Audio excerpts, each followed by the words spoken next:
Decisions. No matter how big or small, they affect not only our own lives, but the world around us. And for LeBron James, his next decision will decide the direction of a franchise and directly affect the future of 29 others in the process.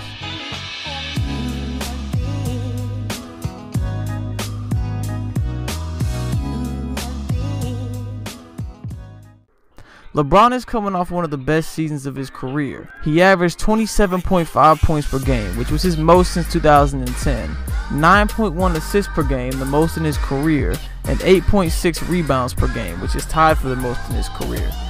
All this while also leading an under-talented Cavs squad to the NBA Finals. And now, with the Warriors dynasty in full swing and a big decision this summer, LeBron has to decide what's best for him and his family at this point in his career.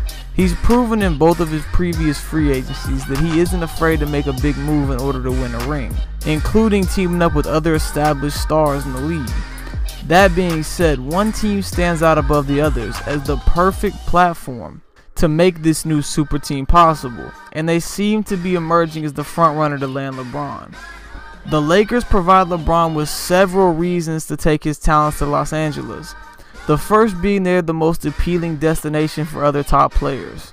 This has been seen repeatedly in the past couple off seasons as players like Paul George, Chris Paul, different big name free agents have always been looking to Los Angeles first. It's a great place to live. The Lakers are a storied franchise, so they're obviously already an appealing destination for top free agents. Then you add in the fact that LeBron could be on the team as well, and it becomes the perfect fit for many top players who are just trying to win a ring. I think that's one of the main reasons LeBron would want to go there, not to mention the fact that it's somewhere he would want to live anyways. He already has a house there and it's an appealing destination for him personally. I think a lot of times LeBron actually had a difficult time getting top free agents to want to commit to coming to Cleveland, just because it's not necessarily the most appealing city for an NBA star to live in. So the fact that Los Angeles already has that appeal to an NBA star and that lifestyle that they would like to live, I think is a huge factor for Los Angeles, and I think it's one of the reasons they'll end up landing LeBron at the end of the day. They also have a talented young core, some of which may be traded if the Lakers do acquire Kawhi. You know, if they have to trade some pieces around. There's been rumors of Lonzo Ball being shopped to different teams in order to get some assets to trade for Kawhi.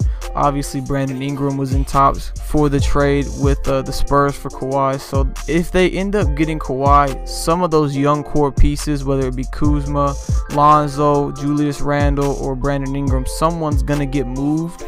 But whoever doesn't get moved is still more than what he has. That's a really talented young group, and they want to keep as many of those pieces together as possible, because when you start pairing them around any star players they can bring in to team with LeBron, that's going to be a pretty tight core for a team. And you know, though they don't have the experience necessarily, especially like in the playoffs, with leadership from guys like LeBron, possibly Paul George, or Kawhi, who's been to the finals, those are going to be major keys for those young guys and really teach them how to play at a high competitive NBA level. And they already have the talent. I've really thought about Lonzo Ball, if he's there, being mentored by LeBron James, the way he sees the floor, the way he conducts a team.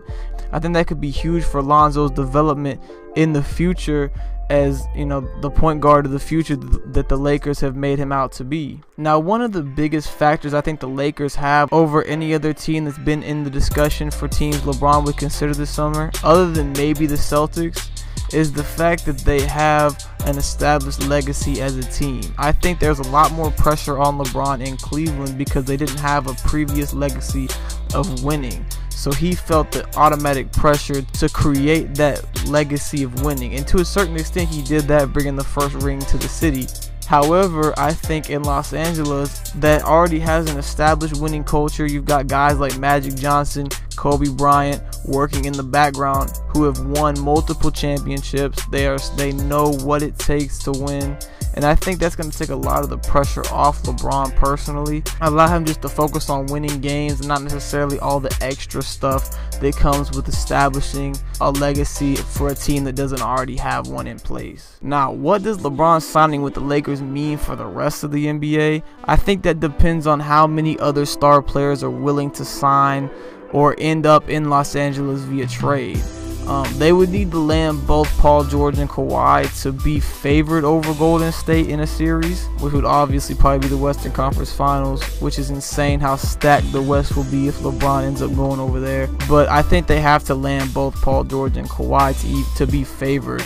And they have to land at least one of the two to even be competitive with them, or Houston for that matter. The West is no easy road to the finals, no easy road to the Western Conference Finals. You got teams like the Timberwolves, you've got teams like the Thunder with Westbrook, you've got teams like the Rockets, like I mentioned a while ago, and then obviously Golden State, who are not just going to lay down for a new super team coming in the West. It's going to be a fight every single night, and in the playoffs it's going to be super competitive. And in order to come out on top of that conference, LeBron is going to need some help. He's not going to be able to just put the team on his back like he did the Cavs in the Eastern Conference and carry them to the finals. He's going to need help. He's going to need a team around him that helps him succeed. LeBron's decision in free agency has shifted the balance of power on both occasions, and this year doesn't appear to be any different. With an established dynasty in Golden State sitting on top of the league, LeBron will try to put together a team for one more push at the ring and an opportunity to build on his already legendary legacy. Los Angeles provides the perfect setting. Now it's up to LeBron to bring the gold back to the City of Angels and cement himself as one of the greatest to ever play this game. I want to thank you guys for watching this video. Thank you for your constant support. I ask you to please leave feedback in the comment section below. Tell me what you think about LeBron's decision, if you think he'll end up in Los Angeles, and if he does end up in Los Angeles, what you think that means for the rest of the NBA. I ask you to please subscribe for more. Remember to turn on post notifications so you don't miss any new content. We have some great things coming out in the future. Episode 2 of I Promise, the original series featured on this channel, is in production right now, following the life of a college athlete. I definitely recommend you check out episode 1 if you haven't. But I don't want to take any more time out of your day. God bless.